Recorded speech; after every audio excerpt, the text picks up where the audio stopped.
There we are. We're live. Well, welcome, Dan the Gooner, to the Off the Post podcast. This is our first collaboration. I've It done a is. couple of Off the Post podcasts before, uh, in the early days of the channel. It's only about a year old now, I think. No, I don't even think it's a year old. This channel, it's about that anyway. But I've done a couple with my cousin. He no longer wants to do it. So I found someone else we can collaborate with.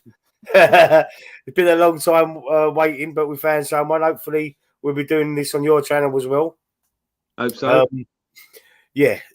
So we're gonna do an Arsenal season review.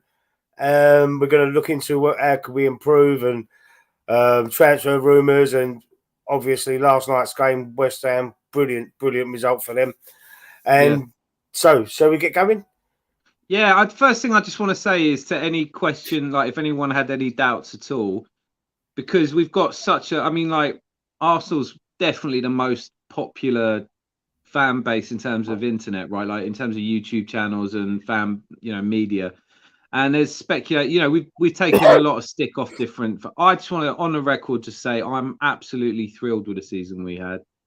And if the only time you're ever happy is when you win silverware, then how do you become a Newcastle fan? How do you become a West Ham fan? I think there's more to football than just silverware. And when Yeah. you've got the kind of exciting players like Martinelli, Odegaard, Saka, when you can see real progress, you were saying just before we came on air, it's progress. And I just want to say from the start, I'm really proud of the team and I'm really pleased with it. I'm over the moon with finishing. I would have took it at the start of the season. Runners up, Absolutely. 5 points behind. After finishing fifth, eighth, and eighth under Arteta. Yeah. Now, last season was heartbreaking. What about that? What about that start though? Like where like you lose the first three games the season Yeah, before. Like we were at the bottom of the table. People talk about relegation. Spurs were at the top. that was Yeah. that was Now that look was at it. killing me. That was we was at the bottom and Spurs was at the top. That's killed me last. But we Nah. did rally. We rallied last year and we fell off again. Unfortunately, we finished fifth instead of fourth. And Spurs, of all teams, nicked that off us. But this Yeah. year was a vast improvement. A Huge. vast improvement. Brilliant Just the season. goals we scored. I mean, Oh, just that goals. number going. Oh, I mean, I don't have the numbers in front of me, but didn't we score more goals than the Invincibles in the end, or is it the same number? We scored. I did look at it earlier. I can tell you right now because I was looking at how many goals Man City scored, and obviously I see ours. Hang on, it's just loading. Yeah, Oh, I think it's 88. No. that was it. It was 88 or 89. It was something like that. Yeah, Yeah. it was. And Man City got like 96 or something like that. It was. I What can't do you know the do? I phone. mean, what do you do with a team that brings in a player like Haaland? You know what I mean? Like what? Yeah, yeah. Oh, yeah. And that was a good bit of business for them. But even without Ireland, I still think they would have. They've got their managers levels above Arteta. I know he's learnt off him, but their manager is what, because he was calm all the way through, even though he was 8 points clear. He was just I calm as think that the cool as a genius thing cucumber. about Pep, I completely agree with you. And I think the genius thing about Pep is if you look at like when they lost to Tottenham, even when they were winning games and he was coming out going, my team don't want to win it enough. We're Yeah, lazy. And he was getting right into them. He came out and he gave Carl Walker a roasting. He said he wasn't yeah, quite. And he just seems to know how to get under the skin of players at the right time and make them perform. yeah. I mean, I every think, one of those players at the moment, Ilkay Gundogan at the end of the season. oh, different gravy. I hope we get him. I Oh, hope we do you sign reckon him. there's any chance? I reckon. I think he wants to. I have heard that he wants to go abroad. He don't want to. I think he wants to go to Spain. I've heard. Is it Spain or Italy? One of them two countries. A warmer Yeah. country. That's what he's His basically wife said. works in Italy. That would make Yeah, sense. I think it But might be Italy then. Yeah, I think Barcelona are pulling out because the Barcelona apparently have pulled out of Cancelo because they can only do one of Ilkay Gundogan and Cancelo. right. So, Okay. I mean, I'd take either of those two. Yeah, well, I've heard that Party might be leaving, Jorginho might be leaving. Obviously, Xhaka, we know, is apparently going to buy Leverkusen, but that's on Yeah. hold until we get a replacement and we know who we're Yeah. going for. We're going with the West Ham captain, Declan Rice, but Oh, we're not that's it. sure I'd we're going to forgotten get him. him. Yeah, we can mention it now. They've won their cup. I mean, we wanted to keep it a little bit quiet, as you said. You wanted to keep it a little bit quiet about it. Yeah, I just sort of Had respect. Look, respect I for what love West West Ham. Ham, and I've got nothing but love for West Ham. Yeah, I don't really have any hate for them at all. And I was delighted when they won it yesterday. To yeah, me, they represent a real sort of London family club. They're fans of all like talk sense. They're straightforward people, and they deserve a trophy. They've had some great players in the past. There's a spirit about that club you just don't see a lot. And I think one of the things Arteta's done is he's built Arsenal and he's attached the trying to get fans to the that. club a little bit more. Yeah, So, and I think, what I was going to say to you is like, if you looked at the semi-final against AZ where it kicked off, yeah, and Declan Rice is straight into the crowd, and then there's yesterday that horrible moment where someone's thrown a vape, and Declan yeah. Rice is straight over to the fans. I just think he's got character that you don't see a lot of these days. A bit like Mark Noble before him. There seems to be something about West Ham where there's a certain character, Yeah. and I think we're Well, it's missing called that a little balls. bit. It's called a Huh? bit. It's called balls. It's called a bit of Yeah, they bottle. are. I mean, like he's Yeah. you know what? That's exactly what it is. He's not scared, but he's a nice guy about it. Like he did Yeah. that. It's all about other people. It's all about them. Every one of the players, when he saw. I mean, I really, really want him to join, but out of respect, I didn't want to talk about it, and that's what I was saying to you earlier. And then you come on Yeah. this morning, you're looking at David Sullivan saying, "Oh, he's kicked his last ball for the team." And Yeah. for me, what it feels like is that Sullivan's given him an out, so he doesn't look like he's a traitor for leaving.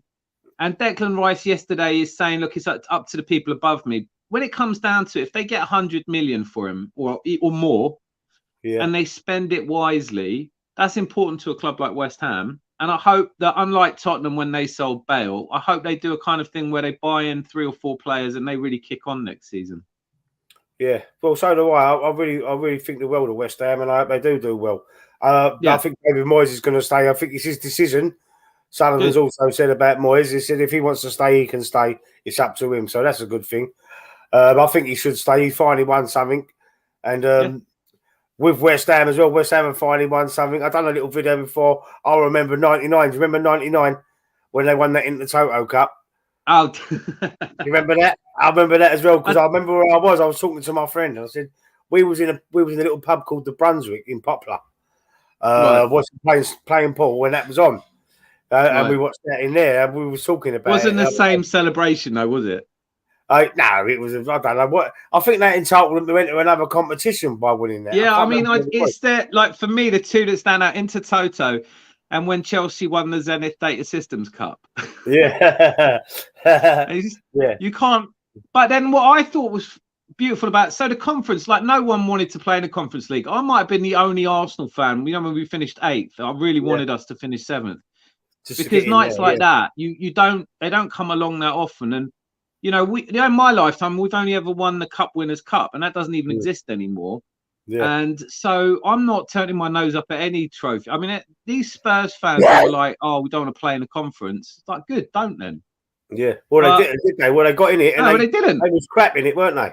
Exactly. And now look at it, and you just think that's an attitude problem. Like I think whatever game you're playing, you take it seriously. Didn't they go into it because they was dropped down from the Europa League? Spurs. No, they went into it on. I think they went into it on position. I think it was on the league placing. If I could be wrong about that, but I know that they, they act like they're too good to win it, and you think, well, how are you this picky? Yeah, exactly. How can you be this picky? Yeah. So, go on, sorry. I think, look, if we. But one of the most frustrating things about Arsenal the last few years is that when we didn't make Champions League, I was one of those, I'll admit it, that was like, good. I'm sick of seeing us play much better teams and get battered. Yeah. At least in the Europa League, we'll have a chance. And then sure enough, we make a final and play probably one of the worst games I've seen us play, 2 days drive away. Yeah. I don't know what it is about Arsenal. We just don't turn it on in Europe, right? Yeah, I'm not sure what it is. I don't know. Even since the days with Bergkamp when he wouldn't fly. Do you remember? Yeah, do I? Yeah. If Bergkamp could have gone to some of the games back in the day, we might have won that Champions League. There was a game in Moscow. At least once. There was a game remember there was a game in Moscow he wasn't at that was a big deal. I mean, but for me, I think, you turn your nose up. And I think to take us back to, when we played Sporting, because the big question back at that Sporting tie was, do you play your first team or do you play the second team? I was in favour of playing the second string because, we're in the title race and we've got a tiny squad. I think we got trapped playing both. We sort of didn't play the first team properly. Saliba gets injured, Tomiyasu gets injured. It ruins our season to some degree anyway, and we don't win either. We lose on penalties, didn't we? We lost that on penalties. Yeah, I mean, and and like penalties are penalties, aren't they? But it'd be nice to occasionally win. I remember the penalties against Galatasaray when we had to kick into the Turkish fans' end, and I think we scored 1 or 2. UEFA Cup. Yeah. We just, I do think our time is coming in Europe because I look at the Champions League semi-final and I look at teams like AC Milan, Inter Milan, and I don't think they're better than us at the moment. I think the way Real Madrid played the last time I watched them, I know it was against City, but I don't even think Real Madrid are better than us. Well, and it's hard to say with Real Madrid, isn't it? I mean, if you look at the players, Benzema's off, which is, he's 35. That's fair enough. Yeah. I know Modric has signed an extension. Bellingham's coming in, and they're making a big play for Harry Kane. Yeah, I heard that as well. Yeah, I've heard that. I know Man United want him. I don't Why? know. I think Man United. Yeah, Man United want Harry Kane. They've. Do you get it? I mean, I'm not. It's not just because he's a Spurs. It's not that for me at all. It's the fact that I don't. I think there's something about a player who scored that many goals. None of them counted for anything. Yeah, well, we could say the same thing about Alan Shearer's record at Newcastle.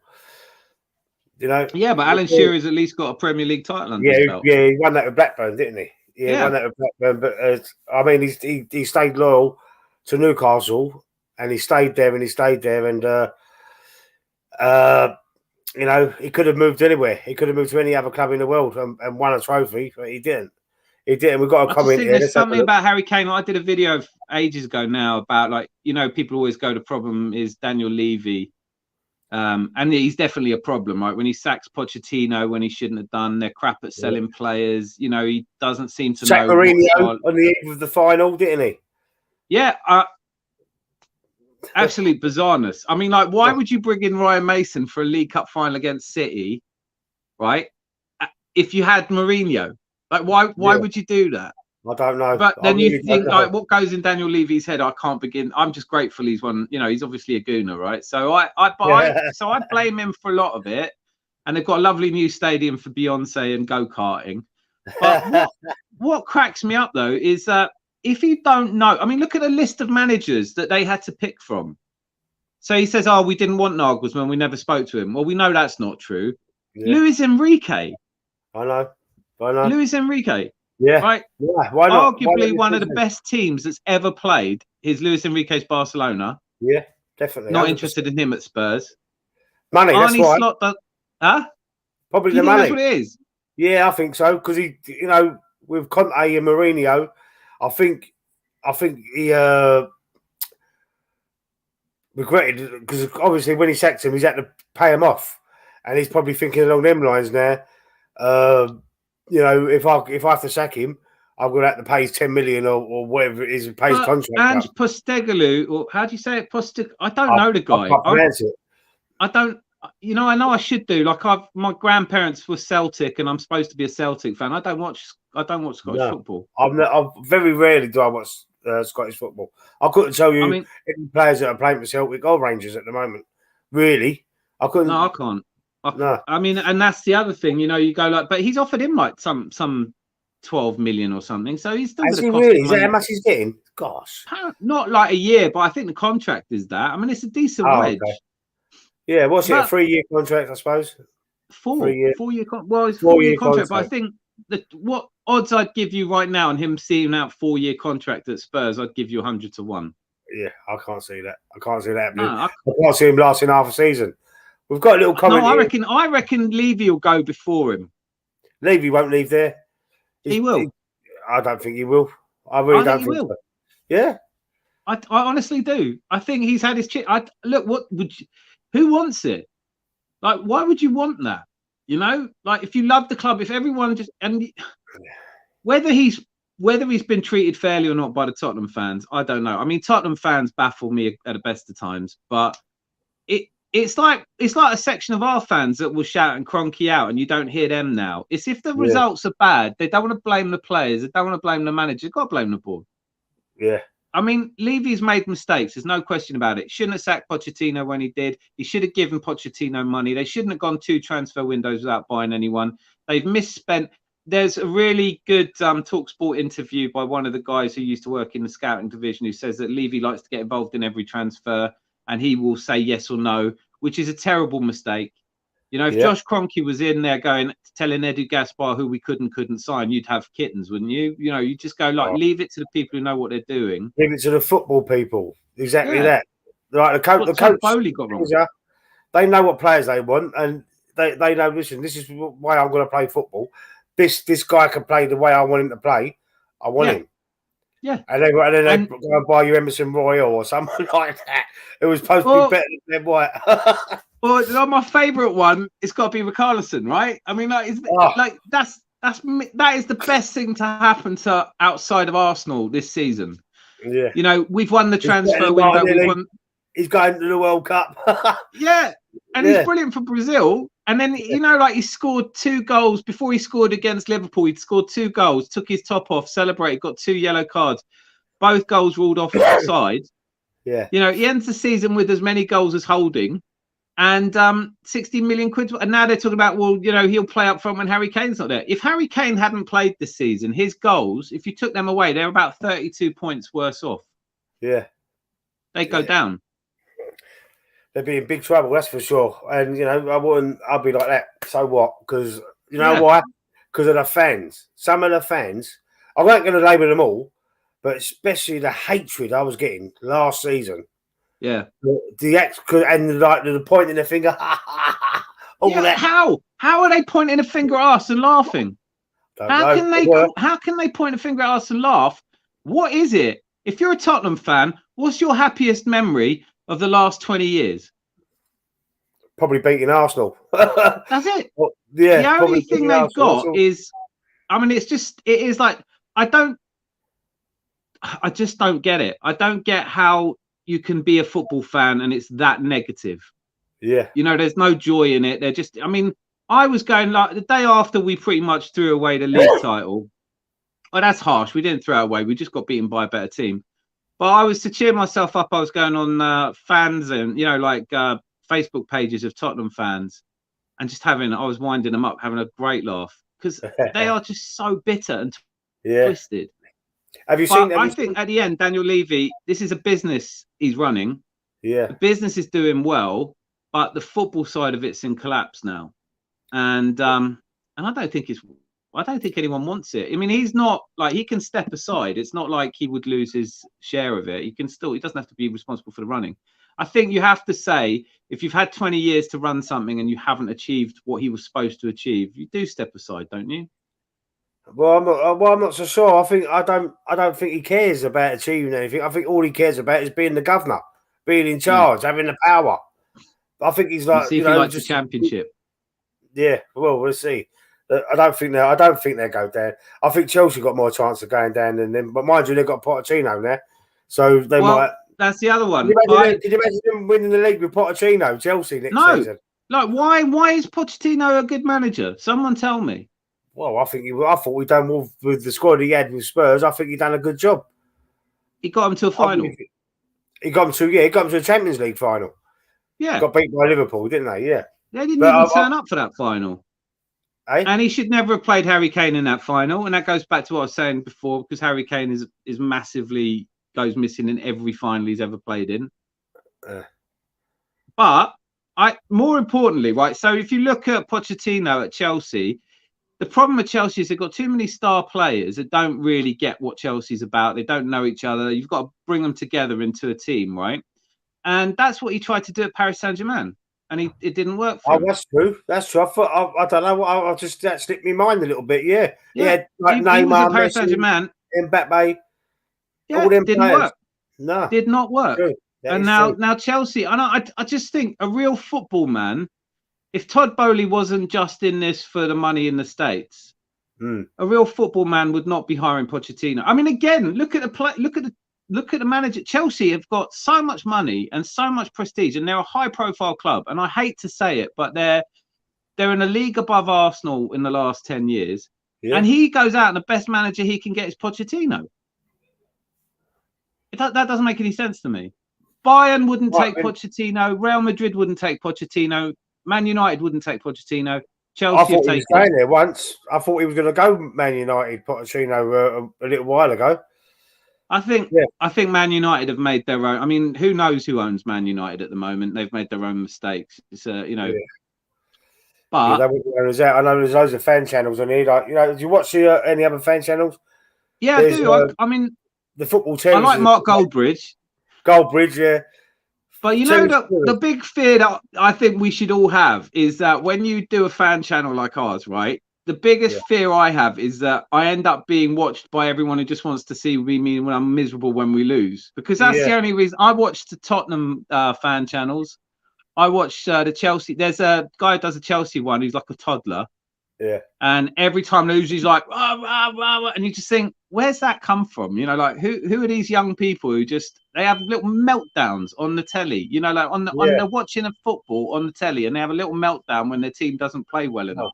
Sorry, the fire alarm's going off. She's done it. We're on fire. She's burning me dinner. Yeah. So I think I do watch a lot of them. I don't watch that much AFTV anymore, although I do like it. I used to love AFTV. That's it was one of the inspirations. Because when they was ranting and raving a lot about Wenger, and I used to entertain me. But I think it's gone too commercial now. I think it's not as raw as it was. It's all like tippy-toeing. What I loved about it was, and this was what Robbie did brilliantly, and he's the first to do it, is he gave the fans a voice. Yeah. And that's really cool. And I recognize a lot of those voices. I lived in Holloway. I worked in Holloway. You know, that felt authentic to me. Yeah. But now it doesn't necessarily. What I would say is that there are a lot of fans who sound like that and think like that and talk about football like that. But then there's other fans as well who, you know, it just seems to me like a bit of a generational thing. Like, you know, I don't cry about the football. I don't lose I don't go, it's not acceptable. I don't lose my temper. I just kind of go, I mean, I went to the football when I was a kid. We used to stand there and people used to moan and sulk, but no one lost their shit. You know, it wasn't like, I want change. You know, it wasn't so entitled. It wasn't like, this is my club and I deserve. You know, Lee Gunner, he triggers me every time because he's always talking about how we're bottlers and the fans are toxic and we're the reason that Arsenal don't win stuff. Yeah. Well, I used to like his channel as well, but I've actually had enough of the moaning. I know I get where he's coming from. I get it, elite level club and it's elite mentality, and we should be. What does that mean, though? What does that mean? Like my first game's 1983. If he told me in 1983 we're an elite club, I'd have gone, yeah, all right, mate.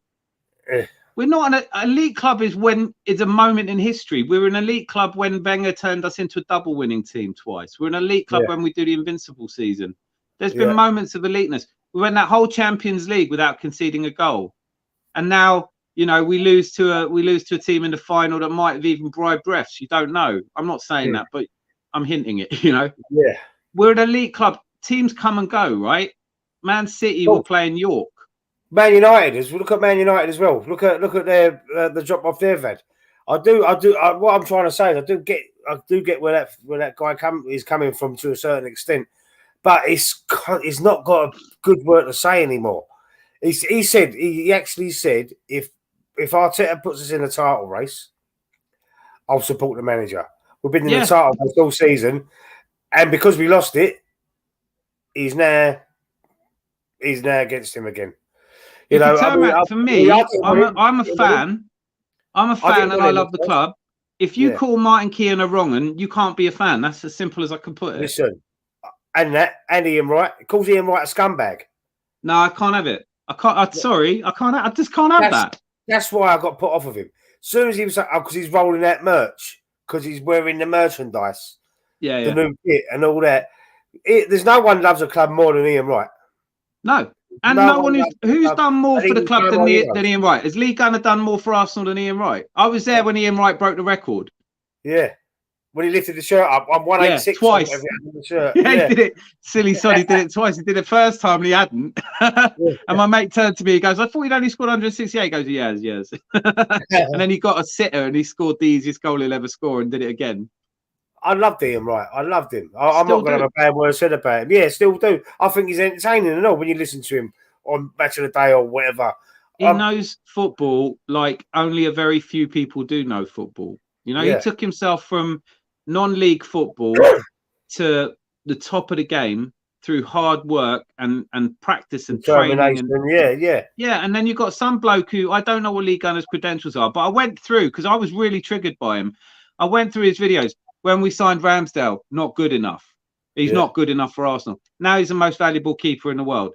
Odegaard, he's a reject from Real Madrid, and there's a reason he's a reject from Real Madrid. He's not good enough. Arteta will never put us in the title. And all I'm saying is, it's all right to have an opinion like that, but when you're wrong, when he's challenged on it, that he's wrong, he goes, I was right at the time. Give me a break. How can you be right at the time if you're wrong? You know, if you say Arteta will never get us into a title challenge, and then he does, just say, oh, boy, I got that wrong. Listen, I said it myself. I didn't want Arteta. I was going up alarming about Arteta on certain videos, but I admitted I was wrong on camera. I admitted that I would put my hands up. Lee, that period just before we played Chelsea on Boxing Day, and he was playing Willian and Martinelli couldn't get in the team. I wasn't like a big Arteta out, but I sort of said, look, he's here now. We're going to have to give him time, but I don't think it's going to work. No, and so on that level, I was wrong. Yeah, and that's all right to be wrong. But I wanted Mourinho. Huh? I wanted Mourinho before Tottenham got him. I swear to God, you didn't. I did. I wanted Mourinho. I swear. I wouldn't lie. I swear that's I wanted Mourinho. But I thought he was levels above Arteta. Who's Arteta? Who was he? He came to our club. No, he's no one. But no, all I say that about Mourinho is the way he treated Arsene Wenger. I can't really. That was true. Brutal. Called him was it expert at failure or something, wasn't it? Yeah, that's pretty something brutal. Like that. Yeah, and he never. I don't think Wenger ever beat him. No, he didn't. He didn't. And that frustrated Wenger because you could tell how he used to get so frustrated every time he played against him, didn't he? And he pushed him once, didn't he? Wasn't it I might be misremembering this, but wasn't this like 1,000th game or something against Chelsea and we got battered 5-6? Yeah, they beat us. Yeah. Oh, every time. Yeah, it was brutal. Wayne Bridges' goal, that was bad. Yeah. No, I think, look, I remember Martinelli's goal. I remember Martinelli's goal against Chelsea. When he won the league. Remember that? No, but you remember the one goal I remember most against Chelsea, rest his soul, Reyes. Oh, Reyes, yeah. Jose Antonio, yeah. Oh, he died in a car crash, didn't he? 4 years ago, almost to the day. 4 years ago, was it? It was last week. It was the 4th anniversary. Oh, wow. Yeah. That's gone quick, 4 years. Yeah, mate, it does. As you get older, it does go quicker. Yeah, it's true. It's true. Blimey, yeah, 47 there. God. Yeah, 49. Oh, yeah. Getting cute. But that means we've just seen the bet. That is to take us back to the evolution of football. It didn't used to be so much about I want this and I want a win and I want my team to do this and I think for a period there we lost our way as a team because we did buy players for the fans. We bought Pepe because the fans needed a big signing, Yeah. And what we needed to do is what Arteta's done. We needed to go out and buy players. I kind of hope this season. I've got my wish list. I'm sure you have. I know I've sort of seen your videos about it. Yeah. I've got a wish list, but part of me just kind of hopes that Edu's got players he knows are coming in. The Fresnadas that I don't really know instead of the Cancelos. He's the right back, Yes, that's the right back, Fresnada. Yeah. No, I've never seen him play. I want players. We've got our core of youth project. We've got our Saka, our Martinelli, Odegaard. The others. Jesus is still young. We've got some. He is still young, but I don't think he's ever going to be prolific. No, I don't think he's an absolute out and out 9 myself. I think he's more of a like a false 9 or a winger or Trossard, same thing. Trossard as well. They can all swap. Saka can play both sides. Odegaard can play on the flanks as well. And I think that's where a lot of the issues that people I think people get things confused. I think that all this going on about Kieran Tierney's the best defender, he's brilliant. We love Kieran Tierney because he's got character and he's a great player. But if he doesn't suit your system, what's the point? You know, if you're whipping balls into the area and there's no one there to head them in, you don't need Kieran Tierney. I see he would do quite well at Newcastle. Oh, of course he would, with Callum Wilson up front. Yeah, he's always a fox in the box for them. Yeah. And I think, and I don't really want us to go out and sign. I know that we're not going to get one of the big names. We're not getting a Harry Kane, Victor Osimhen. But people always talk about Vlahovic. People always talk about Vlahovic. And I just think... right to get him. He blanked us for Juventus, didn't he? Well, you know, that's... He's leaving Juventus. January, wasn't it? Not the January just gone, the one before. Yeah, Sign him, and he said, "No, I'm going Juventus." But so he's not. He anyway. Can't stay there now. And I mean, also the Italian league's a dead league. Yeah, it's shit, isn't it? It's crap. I mean, I remember watching that 20 years ago and thinking it was boring. So yeah, I watched it when Gazza was there. He was the best player in the league. But he was at Lazio. But there were some talk about the Weah goal. Do you remember George Weah's goal for AC Milan? There were some players in it. He ran the whole length of the pitch and scored, a bit like Henry against Tottenham. Yeah, I do. Yeah, I can see it in my head. But I can see the stripes, the red and black. Yeah. So I mean, but in those days, it was I'm going back like when they had the Lothar Matthäus played, and you had the Inter versus AC, and they were both the big clubs, and they had the biggest players in the world, the Germans and the Dutch, the Rijkaards and the Hullets, and then Bergkamp obviously went to Inter.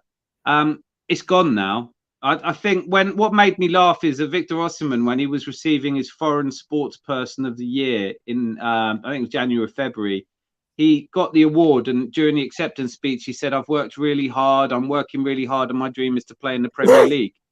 And you think that's a bit naughty, isn't it? It's like, we've just said you're the best player in Italy, and you've gone, "No, I can't wait to leave." But that is basically Italy now, isn't it? It's like there's a couple of players I would quite like us to sign. Milan Skriniar from Inter Milan. He's apparently a free agent. Yeah, well, he's not expensive, whatever. Who's that, Pedro? Someone was talking about it today. Pedro something. Excuse me. He scored the goal against us and knocked us out, for Sporting. He plays for Sporting. Oh. He scored a goal. Didn't knock us out, but he scored a goal against. Remember that goal? He scored. Pedro something, his name is. That ridiculous goal. Yeah. I don't know his name. That's a bad memory. Yeah, but apparently that he's available on a free, like you just said. But I mean, all right, there are great players who've come from Portugal, but I just would like to. I mean, we've still got Fabio Vieira, who is doing really well at Porto. Yeah, I don't like him. Don't rate him. No one. But the only thing that I'd say is, if you remember Robert Pires's first season, right? Yeah.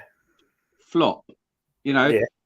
He came in and he goes, "God, English football's a little bit, on top. Yeah. It's a little bit physical. I don't like it." Didn't he? Kept falling over all the time. Yeah, and then the next season we lost to Leeds at home at Highbury, and my mates phoned me as I was going home, and they were like, "Oh, what happened there?" And I was like, "It was a bit of a shocker, but I will say this: Robert Pires played a blinder, and then he went on to be Player of the Season that season. So I can't say Fabio Vieira is definitely not going to make it."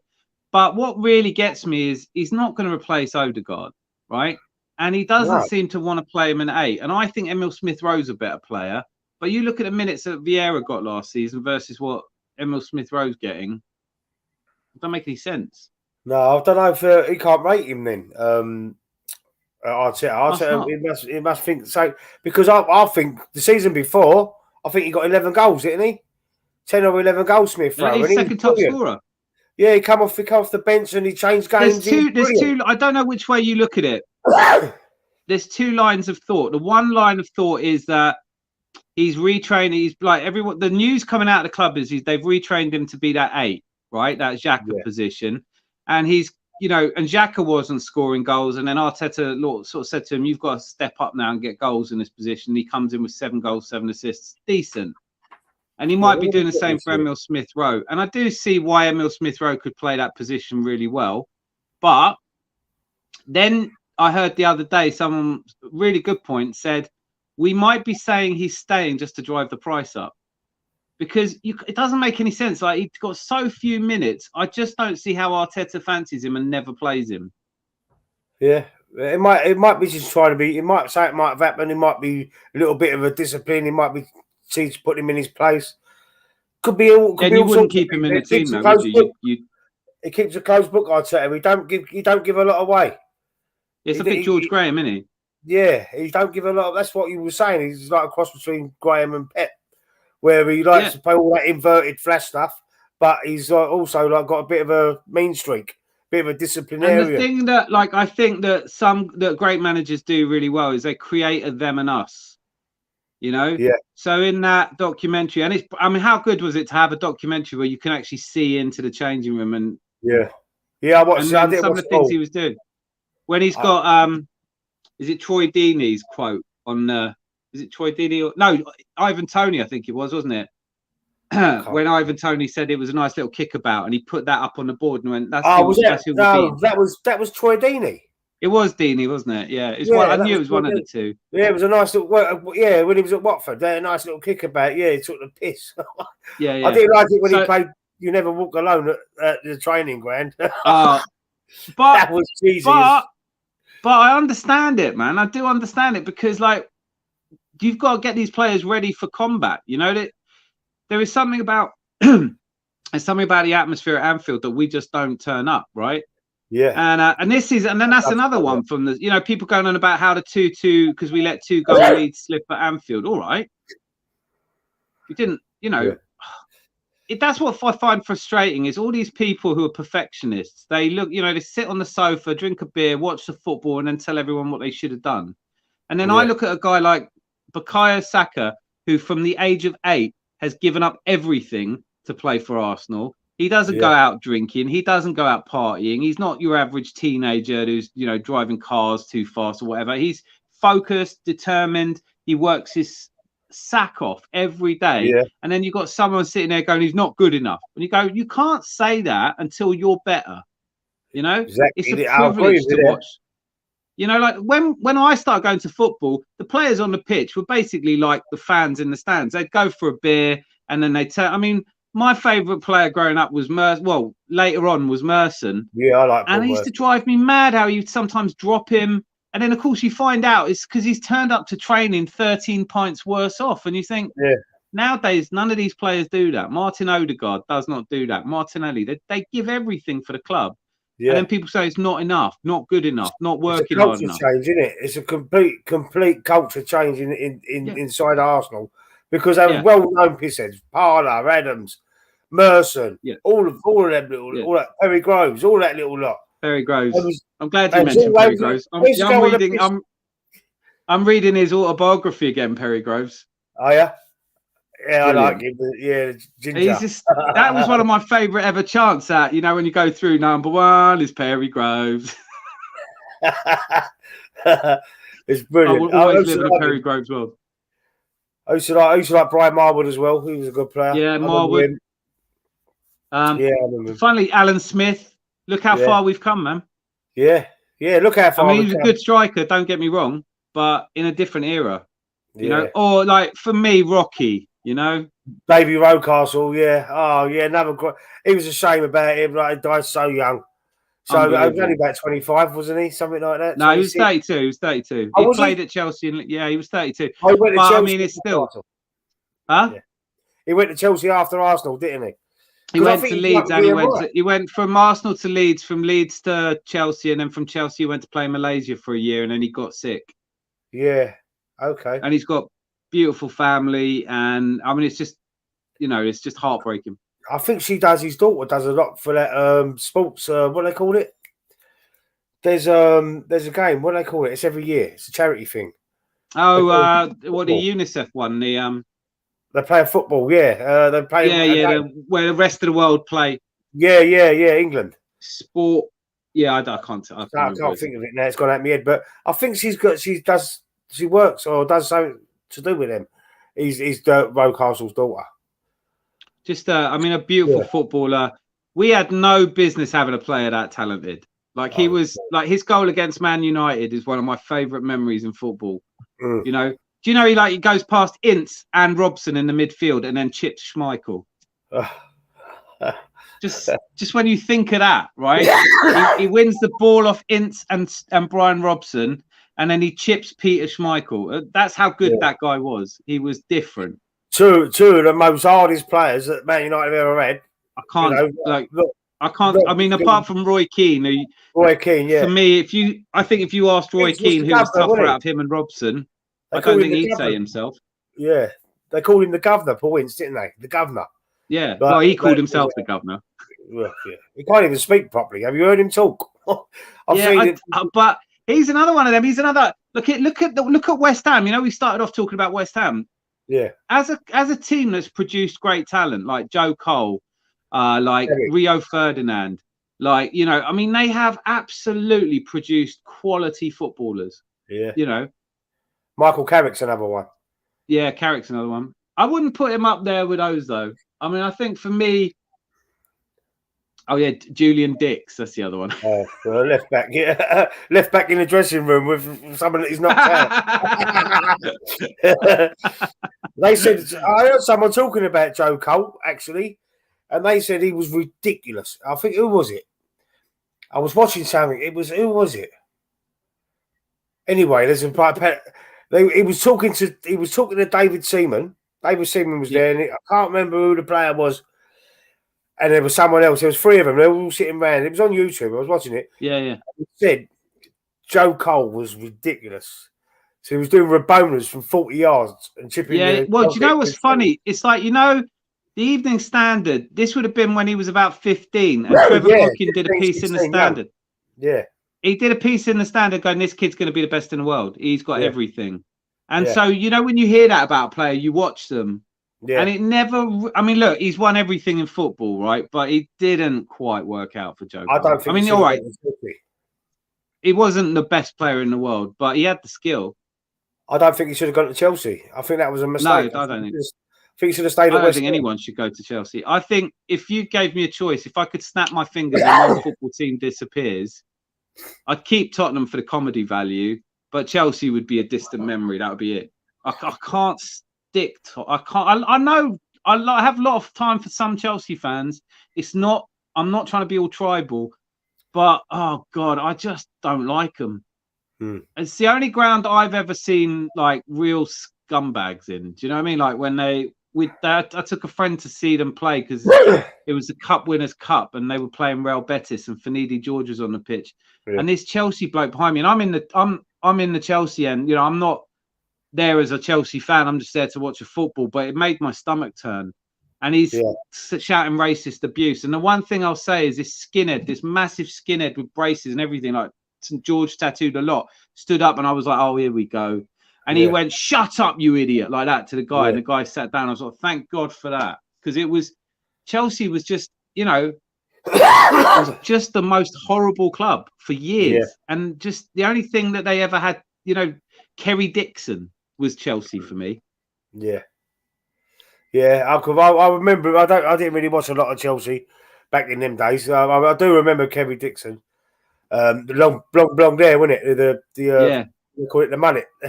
Well, I mean, who else? There wasn't anyone else to remember. They were god awful. They still can't get fans in their stadium. They're still a 40,000. You know, they're a small club that got bought by a ridiculously rich bloke. And I remember saying to one of my mates at the time, who was a Chelsea fan then, probably still is, and I said, look, I don't mind you getting this billionaire. What are you going to do when he leaves? And sure enough, 20 years later, Abramovich has to go and they get Todd Bowley, and it's all starting to come around again, isn't it? Yeah, it really is, and they're wasting so much money. We've got a comment there. I think it's a wave. I can't really see it properly. Can you see that? It's Sean. Yeah, Sean. Yeah, it's a mate. Well, hello, nice Sean. It's going to come around. Same thing's going to happen again. Same thing. They're going to spend all the money. They're going to. Then you see them finish? Look, I mean, that club could really fall apart quickly because they don't have the support. You know, like if you're a Chelsea fan, this is what I love about West Ham, right? If you're a West Ham fan, you're not a glory hunter. that's a given, right? Yeah. That was it. If you're a Man United fan, you may be, you might not be. But Yeah. if you're a Chelsea fan, you just are. Because I don't remember there being that many Chelsea fans when I was a boy. Nah, well, because when they started winning things, the younger They'll people come out of started woodwork. supporting them. My cousin And now you switched. get all kinds of people. Talk about My there's cousin that. I switched. tell you, the My one I cousin do switched. like. They What's his were name? The okay. guy. Go on. Yeah, they were okay when Oddle was a player, coming coach. Who? Chelsea. Yeah, Chelsea is talking about. Yeah, I agree. Oddle, yeah. Don't like Hoddle either, they by had the way. Vialli and Nullit, didn't they? Oh, Zola. They had Zola. Zola is another one, yeah. He's a quality player. Trescu and Dimitrescu. I mean, Chelsea at that point they kick on in the 90s, right? Yeah. But if I could snap my fingers and disappear Chelsea, I don't think anyone would miss them. Nah. You know, and I'm bitter because they've come along with billionaire money and won 2 Champions Leagues. Yeah. Shouldn't be allowed. Well, this is what we were saying about people getting the fans, because even my cousin, who was an Arsenal fan, when they started winning, the little shits, he switched to Chelsea fans, started buying Chelsea shirts. That's what. Do you know what I mean? It's like when you meet. I mean, don't get me wrong. I'm not going to get into this whole who you should support. There was a time where you say you should support your local team. One of the things I do love now about Arsenal is that we've got fans all over the world. Yes, and great fans, you know, and that's true of all the teams. And I think it's a global sport now. But it was always annoying when you had people living in London who were Man United fans. And I just feel like we've taken some of those have become Chelsea fans now. You know, they go, Rory Jennings, who I really like, his podcast, they do I can't remember what it's called now, but I like Rory Jennings. He's a Chelsea fan, but he's from Kilburn. Always does my head in when someone from Kilburn is a Chelsea fan. I know it's close, but really, the other side of the bridge, the other side of the water. It's just a bit wrong for me. It's like Kilburn's still northwest, right? So you've still got to be an Arsenal fan as far as I'm concerned. But you can't, you know. But he talks a lot of sense. But when every now and again he goes on about DNA of Chelsea, and I'm like, what are you on about? You got no DNA. You're Zenith Data Systems. You got ZDS. Yeah. Well, that was that was a good little chat there. It was a good show. I think we've got a couple more things to talk about before we wrap up. I just want to talk about how Arsenal are going to improve. Where do you think we need to strengthen? Who do you think's leaving? For a start, let's go there. For me, this is a really simple one, because if I look at our first 11, I don't really think there's that much you need to do to it. I do think Declan Rice, for me, Thomas Partey's got to go. And that's just me. I realise I'm out there, but I think he goes missing in the big games. He's injured too often. He's the wrong side of 30 now. And when the time came, he wasn't there. So I would be replacing him with Declan Rice. Yeah. I want to see us sign Moses Caicedo and Rice, but I can understand if we don't. If we don't sign both of those two, we definitely need a number 8. So I've been talking about Sergei Milinkovic-Savic. But I'm happy to give Emil Smith-Rowe a chance there. We've got enough back. I mean, Rice could probably play at an 8 if you desperately needed him to. So if we went out this summer and we brought in João Cancelo, Ilkay Gundogan, Declan Rice, Moses Caicedo, and then I would keep Balogun and give him a chance. But if we're going to use Balogun to get Rice or something like that, then we do need to be looking out for an attacking player. Well, that's Sean, who was on there just a little bit. Huh? That's who I would want to replace. Diaby? Musa Diaby. Yeah, just someone who can. Yeah. Huh? Musa Diaby. Yeah. Not Uzaman, no. Musa, yeah. Musa, yeah. And I think that could happen. I'm sorry. Go on. No, that's it. I don't know of a striker that I want that badly. You know, there's the Rasmus Højlund, Atalanta. People talking about him. He's about 40 million. I just don't know. I think, look, we scored enough goals, right? We scored 88, 89 goals. I don't think goals is our problem. I would like to see defensive midfielder to protect the back four. Somebody like Declan Rice who can, mop up in front of, Zinchenko needs it. And if we had Caicedo, he can play as an inverted fullback as well. Yeah.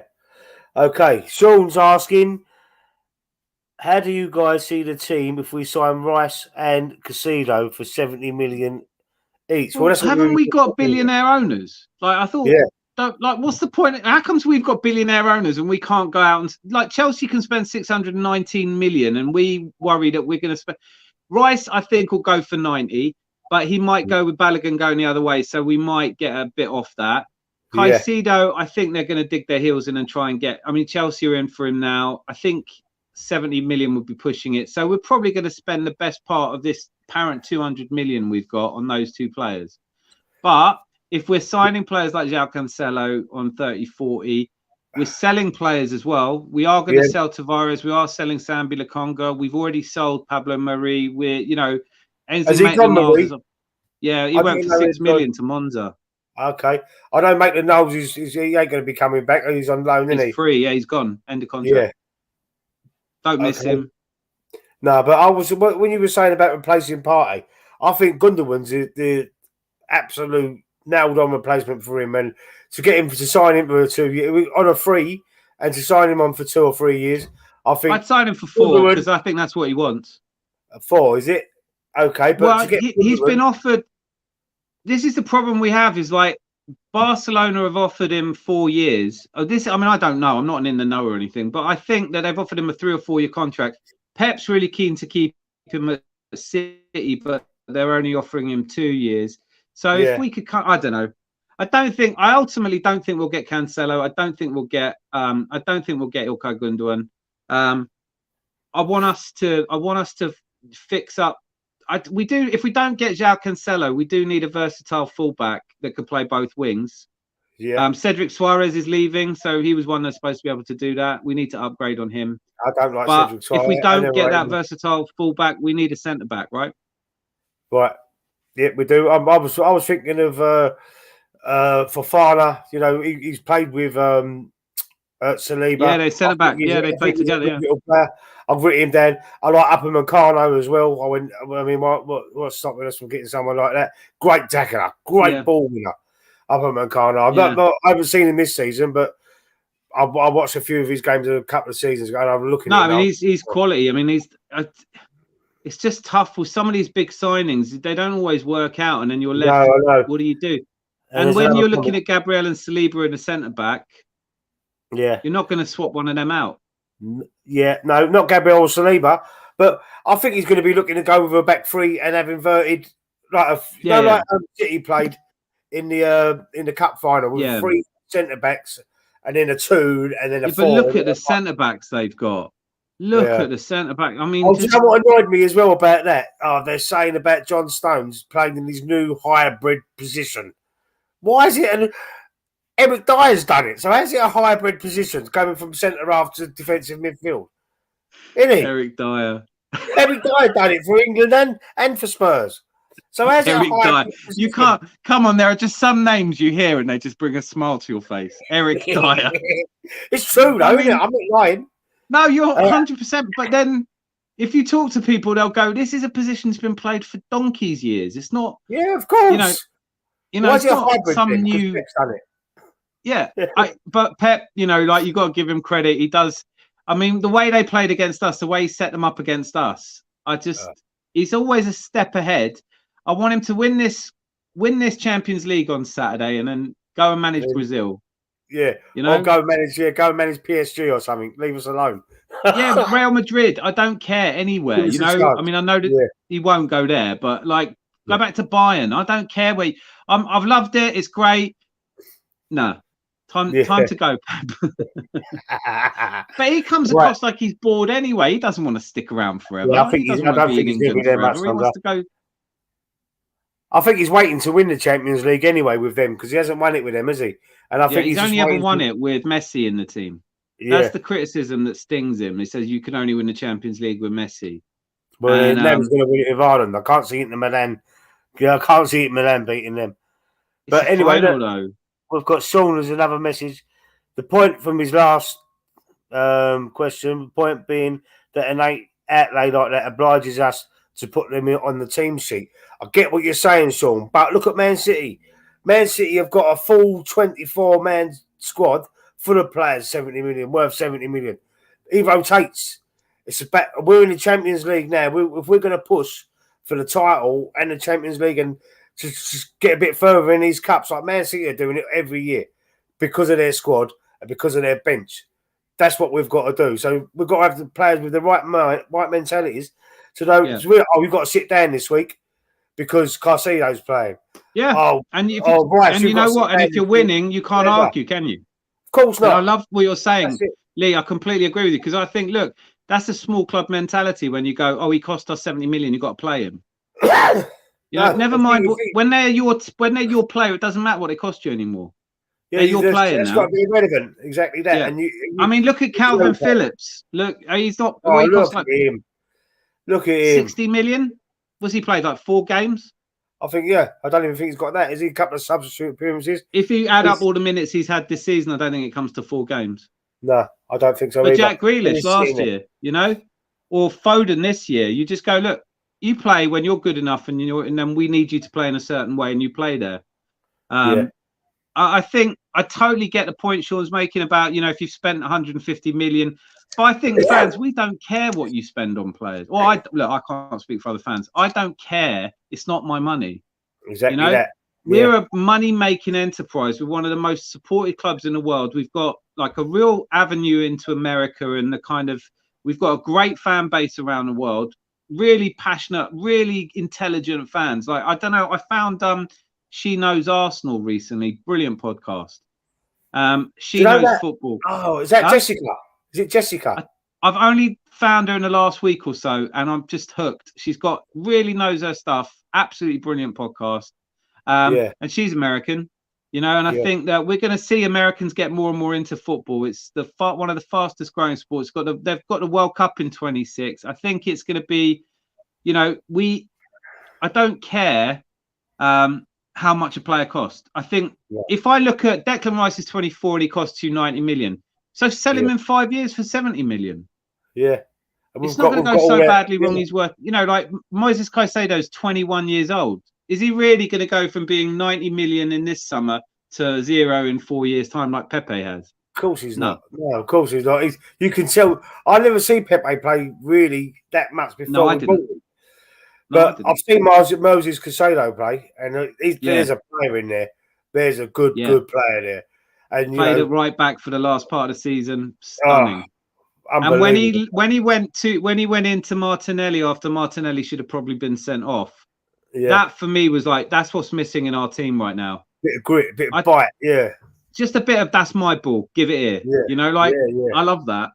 Yeah, I hope he comes. But you know, why would anyone choose Chelsea at the moment over us? It doesn't make any sense. But he might do. There's no Champions League. There's no European football at all. They didn't even. What makes me laugh is they went from being London's top club to being the 3rd best team in West London. Yeah, exactly that. Yeah, because you've got Fulham above them, haven't you?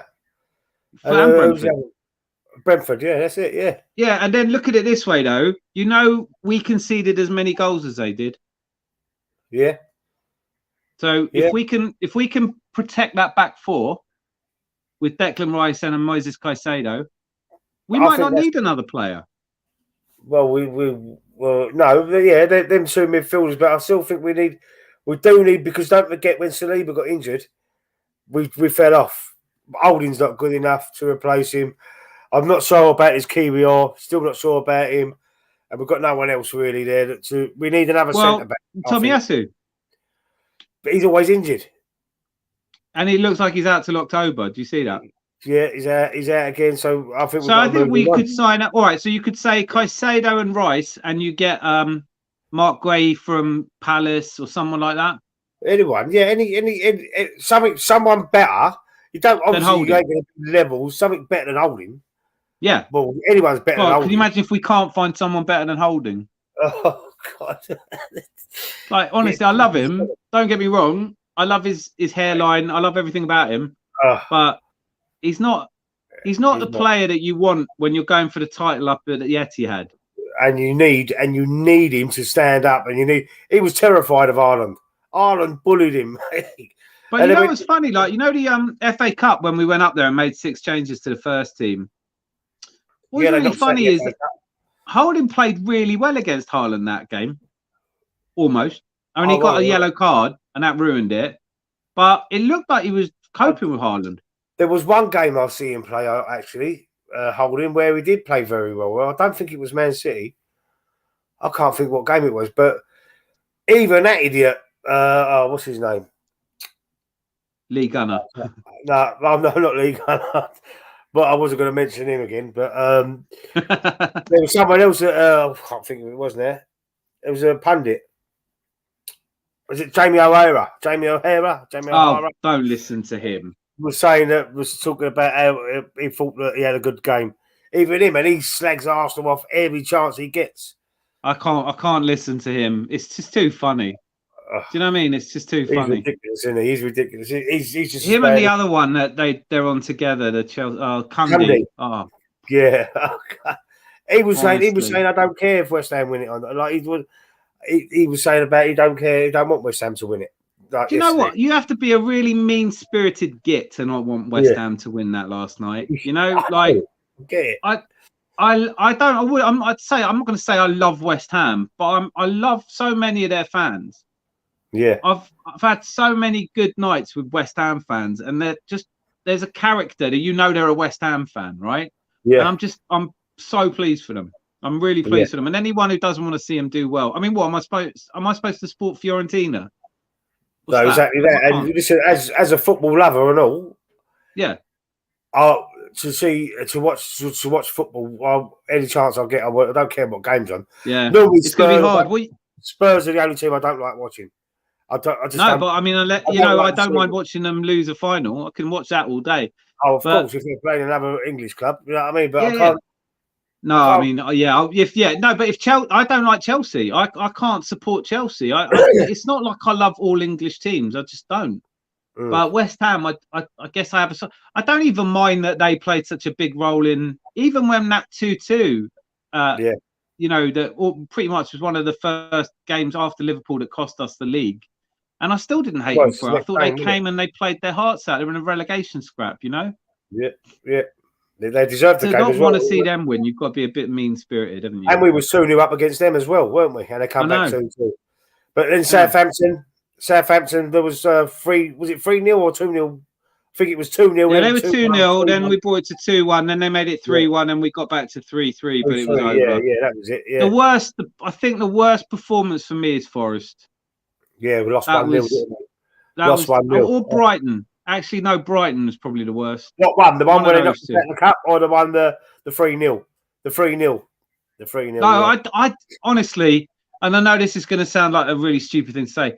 When they knocked us out of the League Cup, I really didn't care. I just don't. I mean, I wouldn't mind us getting to a final, but I don't really care. And I know you should do. There's only a limited number of trophies, and Man United, maybe you could say they've had a better season than us because they won the League Cup. Personally, I wouldn't swap. But I don't think it's all about silverware. I think it's about how much. I think it's about the love you have for your team and the energy and passion they show. And now with the Ashburton Army, the mood in the Emirates, the way it feels to be an Arsenal fan again. I can't remember being this in love with a club since. Even the Invincible season, I don't think I loved them as much. I know it sounds stupid to say it, but we got used to it, didn't you? You kind of get spoiled. You've got Bergkamp and Henry and, Vieira, and you just think, oh, yeah, that's how it is. Now we've gone 20 years without it, with Kolasinac and Mustafi and oh, God. Stepanov. Monreal. Yeah. Senderos, yeah. Senderos. I mean, for me, even Koscielny, when he left and started saying shit about us, there was no connection to the fans. There was just this kind of type of Wenger ball, and and I love Wenger, and I was never a Wenger out. I mean, I wanted him to resign. I didn't want him to be sacked. In the end, it kind of worked out that way. I wanted him to retire. I wanted him just to retire. Well, he basically did, didn't he? In the end, but he was handed. He left it so long, he got handed out of the club. We have to be ashamed of that as fans. I'm sorry. I know that these people who talk about silverware and they talk about loyalty as well. When football fans talk about loyalty, I think it's cheap because like we don't show loyalty, you can't get it back. Yeah. You know, Same David as, Sullivan. Same as respect. Same as respect. Yeah, well, David, you know what I love, and I think West Ham are a classy outfit. I really do, because David Sullivan was talking about even though people wanted Moyes sacked, they were phoning him up saying, "Whatever you read in the papers, you're our manager." Yeah, and they stuck by him, and now they've got one of the greatest memories to cherish in their whole history, and they deserve that, and that's classy.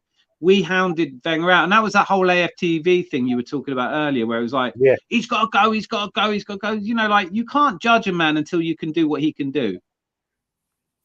Yeah, I remember, you know, fans. I remember in December, it was around the 11th, about the 12th of December, 1997. Excuse me, when we played Blackburn at Highbury, and they beat us 3-1.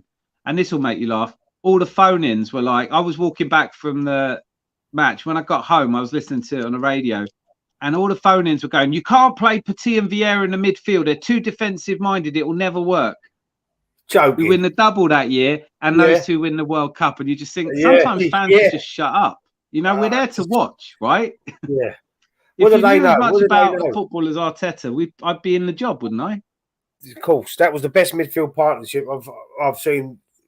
I ain't seen a midfield partnership like that, Vieira and Petit, where with Overmars on one side, and the Romford Brazilian in there. Oh, Ray Palleirinho. Oh, Ray Paul. Yeah, he was on the right, wasn't he? He used to play on the right. You can't, you know, Bergkamp. You know, like we had some players, man. He's got my little pictures got back of his shirt. I've found it. Yeah, so I've got that. And he's my. I'm split between him and Henry, but I'm not as my top. But Bergkamp, I sided towards Bergkamp in the end. Yeah.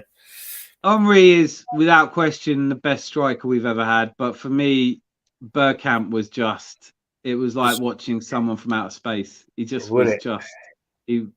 That goal against Newcastle. Oh, when he loved him. Oh, kicks it over his head. What about the hat trick against Leicester? You know, where he gets match of the day. The 3 goals are his first, second, and third. Yeah, goal of the season or was it goal of the season? I think that one was goal of the season in the end. Yeah, but the three I talked about was goal of the month, wasn't it? And and he got 1, 2, first, second, and third place. Yeah, I can't remember anyone else doing that in the same match. Yeah, in the same match. Unbelievable. I think it was the same half of the same match. Do you want like who does that? Oh, he's just brilliant. Yeah, magician he was. But that's, you know, there is context to football. And I think when you get a bit older, not saying that we're old or anything, but you've got a longer span to appreciate. Like you go, I was, you know, I hadn't seen us win a league till 89. No, I'm like in 89, I was 16 years old. Never seen a league up till then. Yeah. And then from 89, you get 91, which I think was probably better than the Invincible season because we conceded 18 goals that season. Chelsea were the only team to beat us that season and all. I know, 2-1. And that's and that if you took that out, that could have been invincible. Majestic. And that season, Tony Adams was in prison for 3 years. Yeah. Drink driving, he drove into a wall and he went to Nick and then he came out and we still won the league. Yeah. And then nothing till 97, 98, then 2002, 2004. And I think people just got used to us being a big club. We're a big club for support, and we're a big club for history, and we're a big club for tradition and culture, but we're not like a European elite club. No, because we've never won it, have we? We've never won. We've never really done. We've got to a couple of finals. I think it was at Barcelona, wasn't it? In 2006, Galatasaray in 2000. They into that UEFA Cup and the Champions League. I've seen both finals.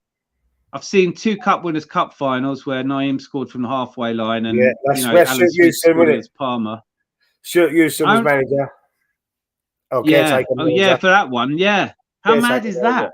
Yeah. How mad is that?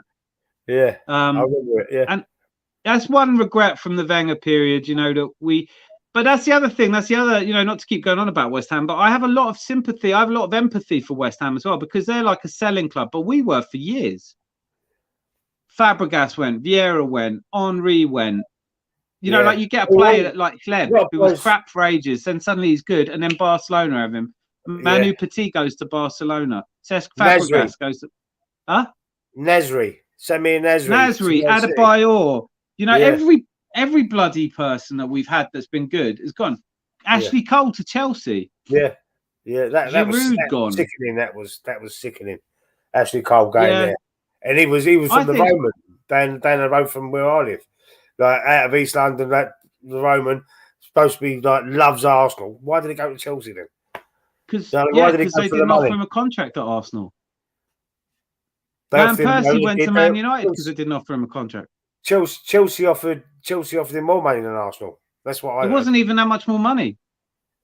Honestly, I think that Wenger is a sly old dog at times because I love him and I'm not criticizing, but we get told one thing and then years later the players come out and go, it wasn't like that at all.